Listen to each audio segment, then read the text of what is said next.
Good morning students, welcome to success squared maths classes. आज हम arithmetic progression वाला chapter करने जा रहे हैं। अगर आपको ये मेरी वीडियो पसंद आए तो आप मेरे चैनल को सब्सक्राइब कीजिए और मेरी वीडियो को लाइक कीजिए। अर्थमेटिक प्रोग्रेशन करने से पहले हम आपको कुछ पॉइंट्स बताएंगे। सबसे पहला हमारे पास आता है सीक्वेंस। सीक्वेंस क्या होता है? A sequence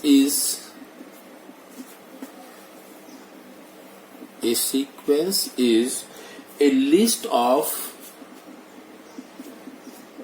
numbers arranged in a definite order। यानी कि नंबर्स की लिस्ट जो एक ऑर्डर के अंदर अरेंज है, असेंडिंग या डिसेंडिंग ऑर्डर के अंदर। अगर हम एग्जाम्पल लेते हैं तो 2, 6, 8, 12 so on is a sequence because its numbers are arranged in ascending order।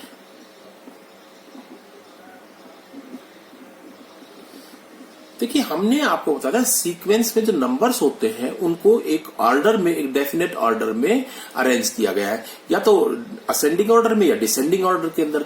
तो हमारे पास यहाँ पे हमने ये 2, 6, 8, 12 ये सारे के सारे बढ़ते हुए क्रम में, यानी कि असेंडिंग ऑर्डर में है। So it is a sequence. अगर हम दूसरा कोई एक एग्जांपल और लेते हैं, -1, -3, -5, -7 so on is a sequence because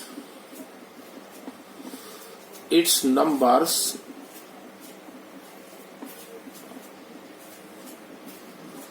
are arranged in descending order.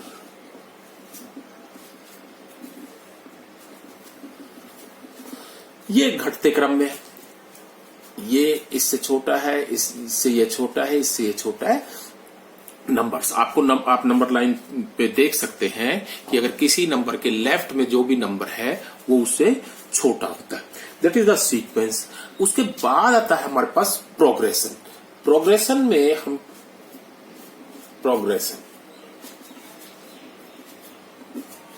देखिए, the sequence of numbers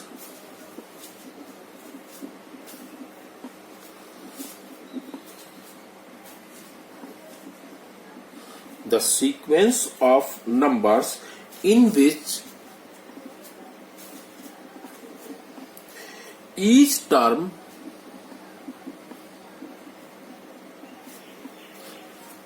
always follow certain pattern।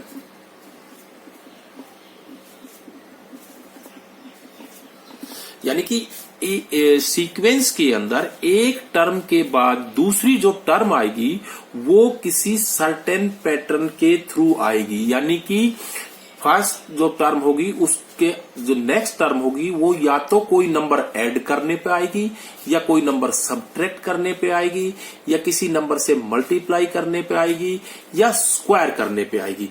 This type of pattern जो है ना, वो अगर फॉलो करती है कोई सीक्वेंस तो उस सीक्वेंस को हम कहते हैं progression.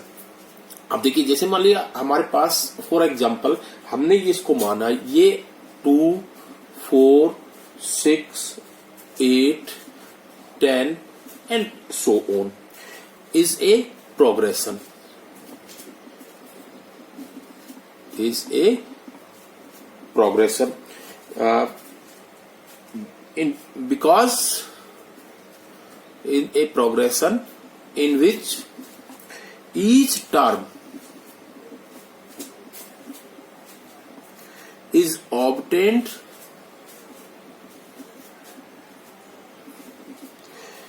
by adding to the term preceding it. यानी कि ये जो टर्म है इससे पहले वाली टर्म में 2 ऐड करने पाया, ये वाली टर्म इससे पहले वाली टर्म में 2 ऐड करने पाया, ये वाली टर्म इससे पहले वाली टर्म में 2 ऐड करने पाए, ये वाली टर्म इससे पहले वाली टर्म में 2 ऐड करने पाए। तो ये एक डेफिनेट पैटर्न फॉलो कर रही है। तो इस टाइप की जो सीक्वेंस होगी उन सीक्वेंस को हम क्या कहेंगे? प्रोग्रेशन कहेंगे। अब देखिए, जैसे मान लिया फॉर एग्जांपल हमारे पास ये है 1 5 15 18 and so on is not a progression. ये सीक्वेंस है लेकिन ये प्रोग्रेशन नहीं है, because it's terms do not follow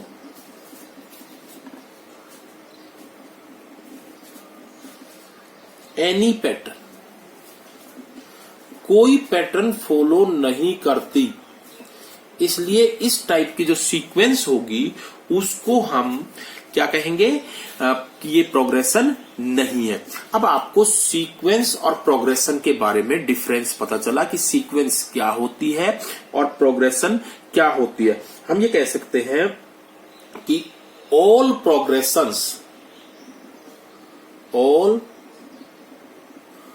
progressions are sequences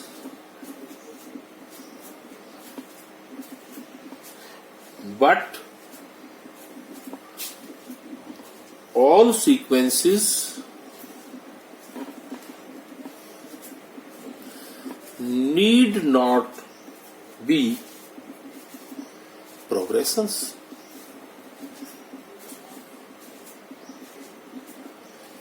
जितनी भी सीक्वेंसेस है हमारी, वो जरूरी नहीं है कि वो सभी प्रोग्रेशन हो, लेकिन जितनी भी प्रोग्रेशंस है वो हमारी सीक्वेंसेस होंगी। देखिए, अभी मैं फिर दोबारा से आपको थोड़ा सा रिपीट करके बताता हूं। अगर कोई सीक्वेंस हमारे पास है तो उस सीक्वेंस को हम जो है ये कह सकते हैं कि नंबर्स को अगर किसी ऑर्डर में अरेंज कर रखा है तो हम उसको सीक्वेंस कहेंगे। लेकिन अगर उन किसी डेफिनेट पैटर्न के तहत जो है ना उन नंबर्स को हमने अरेंज किया है तो हम उनको प्रोग्रेशन कहते हैं।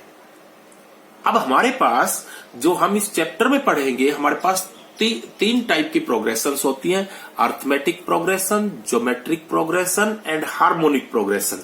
यहां पे हम सिर्फ हमारे सिलेबस में अर्थमेटिक प्रोग्रेशन है, हम उसी के बारे में, अर्थमेटिक प्रोग्रेशन के बारे में पढ़ेंगे।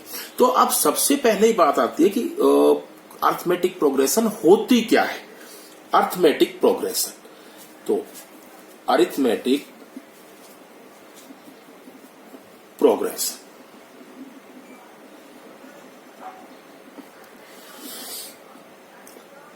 एनएपी, शॉर्ट में हम अर्थमेटिक प्रोग्रेशन को एपी लिखेंगे। An AP is a list of numbers in which each term is obtained by adding a fixed number to the preceding term except the first term. First term को छोड़ के बाकी की सारी term उससे पीछे वाली टर्म में कोई फिक्स नंबर ऐड करके जब टर्म आए तो उस टाइप की टर्म सीक्वेंस को हम या प्रोग्रेशन को हम जो है वो अर्थमेटिक प्रोग्रेशन कहते हैं। देखिए, हम दूसरे तरीके से ये कह सकते हैं कि अगर दो टर्म है, कंजिक्यूटिव टर्म्स है, अगर उनका डिफरेंस इक्वल है then it is an AP. देखिए, हमने ये लिया लेट A1 A2 A3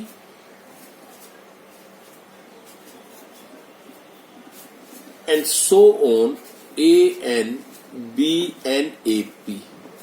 देखिए, हमने जब इसको ये कह दिया कि ये एक एपी है तो ये अंडरस्टूड है कि उसकी टर्म्स के बीच में कॉमन डिफरेंस जो डिफरेंस है टर्म्स के बीच में वो इक्वल होगा। तो then A1 A2 A3 so on AN are called terms of AP। उस अर्थमेटिक प्रोग्रेशंस की ये क्या कहलाएंगी? टर्म कहलाएगी। एंड A2 माइनस में A1 A3 माइनस में A2 A4 माइनस में A3 so on equal to AN minus में AN minus में 1 equal to D equal to common difference. इसको क्या कहेंगे हम? Common difference. इसको that is denoted by D. तो हम किसी भी एपी की, अब जैसे मान लीजिए हमने एपी लिखा तो इसकी हमने यहां पे A1 डिनोट किया, तो हम A1 से लिखे तो जैसे मान सफिक्सेस जो है ना वो डिनोट करते हैं कि उस टर्म का नंबर कौन सा है। A2 second term, A3 third term, A4 fourth term. इसी तरह से हम यहाँ पे फर्स्ट टर्म को A1 से डिनोट भी कर सकते हैं and it can be denoted by A also. So the first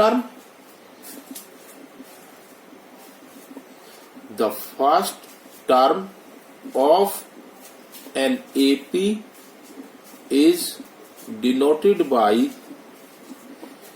A and common difference by D। यानी कि उसकी फर्स्ट टर्म को हम A से डिनोट करेंगे और कॉमन डिफरेंस को हम D से डिनोट करेंगे। जैसे अगर हम देखिए कोई भी एग्जांपल लेते हैं, हमने एक एग्जांपल लिया 21 18 15 12 एंड सो ऑन। अब देखिए यहां पे अगर हम देखते हैं इज एन एपी, ये हमारे पास कोई एपी है, तो यहां पे हम देखेंगे तो ये देखिए ये हमारी फर्स्ट टर्म है, ये हमारी सेकंड टर्म है, ये थर्ड है, ये फोर्थ है। चाहे ये असेंडिंग ऑर्डर में चाहे डिसेंडिंग ऑर्डर में, उससे कोई फर्क नहीं पड़ता है। तो हम यहां पे अगर A2 माइनस में A1 दैट इज 18 माइनस में 21 दैट इज -3, और अगर हम A3 माइनस में A2 निकालते 15 माइनस में 18 दैट इज -3, और अगर हम A4 माइनस में A3 निकालते दैट इज 12 माइनस में 15 दैट इज -3। तो आप देख रहे हैं ये और ये तीनों इक्वल है and that is called common difference of the AP. and it is denoted by D. So D is equal to -3, which is the common difference of the AP. And the first term of the AP, that is A या A1, that is equal to 21. इस तरह से अगर हम कोई दूसरी और AP लेते हैं, देखिए जैसे मान लिया हमने ये ले लिया 3, 6, 9, 12 and so on is an AP. यहां भी हम इसी तरह से इसको टर्म को निकालेंगे, और वैसे भी हम इसको डिनोट कर सकते हैं। जैसे मान लिया कि हमने A2 माइनस में A1 निकाला, दैट इज 6 माइनस में 3 and which is 3। A3 minus में A2 निकाला, दैट इज 9 माइनस में 6, दैट इज 3। A4 माइनस में A3 निकाला, दैट इज 12 माइनस में 9 and 3। So D is equal to 3 and A जो है that is equal to also 3। तो हम नेट कंक्लूजन में ये है हमारा कि अगर कोई भी हमारे पास प्रोग्रेशन है तो उस प्रोग्रेशन की अगर दो कंजिक्यूटिव टर्म्स के बीच में डिफरेंस सेम है, then it is called a arithmetic progression. और उस जो कंजिक्यूटिव टर्म्स के बीच में जो डिफरेंस है, that is denoted by D and called the common difference, और first term is denoted by A. उसके बाद हमारे पास आता है एक्सरसाइज जो है ना वो 5.1, और उसका फर्स्ट क्वेश्चन है हमारे पास, in which of the following situations does the list of the numbers involved make an arithmetic progression and why. देखिए हमारे पास हम इसका फर्स्ट पार्ट करेंगे। तो ये हमारे पास the taxi fare after each kilometre when the fare is ₹15 for first kilometre and ₹18 for each additional kilometre. कहता है कि एक टैक्सी है वो पहले किलोमीटर का 15 रुपए लेती है, और उसके बाद जैसे जैसे आगे आगे किलोमीटर बढ़ते जाते हैं तो वो 8 रुपए पर किलोमीटर के हिसाब से किराया लेती है। बताइए क्या ये नंबर्स की जो किराए के रुपीज है, इनकी जो सीक्वेंस बनेगी वो अर्थमेटिक प्रोग्रेशन है या नहीं है। देखिए हमने जो है ना इसका जो फर्स्ट पार्ट हमारे पास है, तो हमने इस फर्स्ट पार्ट में हमने fare for journey of first kilometre is equal to ₹15, और दैट इज इक्वल टू हमने इसको मान लिया A1 या A जो भी। उसके बाद fair for journey of second kilometre, हमने ये कहा था कि उसमें जो है ना नेक्स्ट में 8 रुपीज एड हो जाएंगे एंड दैट इज ₹23, और ये हमारे पास A2 सेकेंड टर्म होगी। Fare for journey of third kilometre, that is ₹8 again add कर देंगे, 23 प्लस में 8 and that is ₹31 and equal to ये जो टर्म है ये हमने थर्ड टर्म मान ली A3। अब देखिए हमने ये देखा कि A2 माइनस में A1, दैट इज 23 माइनस में 15 इक्वल टू 8, और A3 माइनस में A2 दैट इज 31 माइनस में 23 and that is also 8। So A2 minus A1 is equal to A3 minus में A2, that is common difference is same, so it is an AP, so it forms an AP। उसके बाद हमारे पास इसका second question हमारे पास है, और हम इसका सेकंड क्वेश्चन करेंगे, the amount of air present in a cylinder when a vacuum pump removes 1/4 of the air remaining in the cylinder at a time। कह रहा है कि जो सिलेंडर में गैस है उसका 1/4 एक बार वैक्यूम करने पे वो गैस रिमूव होती है। तो बताइए कि क्या ये जो प्रोग्रेशन बनेगी वो हमारे पास अर्थमेटिक है या नहीं है। देखिए सेकंड जो पार्ट अगर हम करेंगे तो सेकंड पार्ट में हमारे पास हमने सपोज कर लिया, let amount of air present in cylinder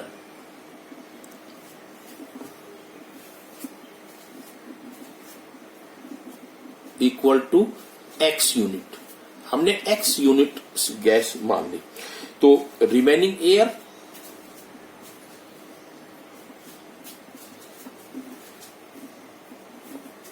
when vacuum pump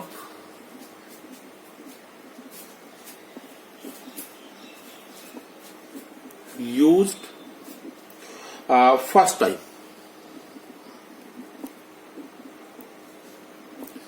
equal to x minus में 1/4 ऑफ x रिमेनिंग का, and that is equal to 3x/4 unit, और इसको हमने A2 मान लिया और ये हमारे पास A1 मान लिया।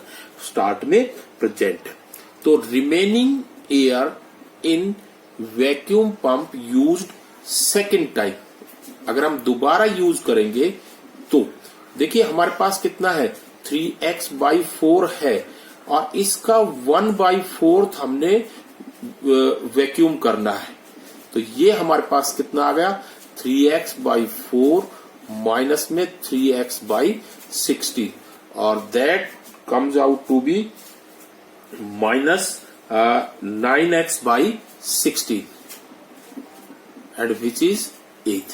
इसको हमने A3 के बराबर मान लिया। अब देखिए हमने निकाला A2 माइनस में A1, A2 माइनस में A1, तो A2 माइनस A1 क्या होगा 3x/4 माइनस में x, और ये हमारे पास कितना जाएगा 3x माइनस में 4x, दैट इज माइनस में x/4, और हमने दूसरा निकाला A3 माइनस में A2। A3 जो है ना वो हमारे पास है 9x/16 और माइनस में 3x/4, और हमने इसका एलसीएम लिया 16, तो 9x माइनस में 12x, और दैट इज माइनस में 3x/4। So A2 minus A1 is not equal to A3 minus A2, ये इसके बराबर नहीं है, दोनों बराबर नहीं है, so it does not form an AP, so it does not form an AP, ये AP नहीं फॉर्म करते। अब इसी का जो है ना अगर हम थर्ड फोर्थ लास्ट पार्ट लेते हैं, तो लास्ट पार्ट हमारे पास है the amount of money in the account every year when ₹10,000 is deposited at compound interest at 8% per annum. Deposit है जिसको हम प्रिंसिपल बोलते हैं, इनिशियल अमाउंट जो हमने स्टार्ट में बैंक में डिपॉजिट किया है ₹10,000, हमने इसको A1 मान लिया। So amount after 1 year,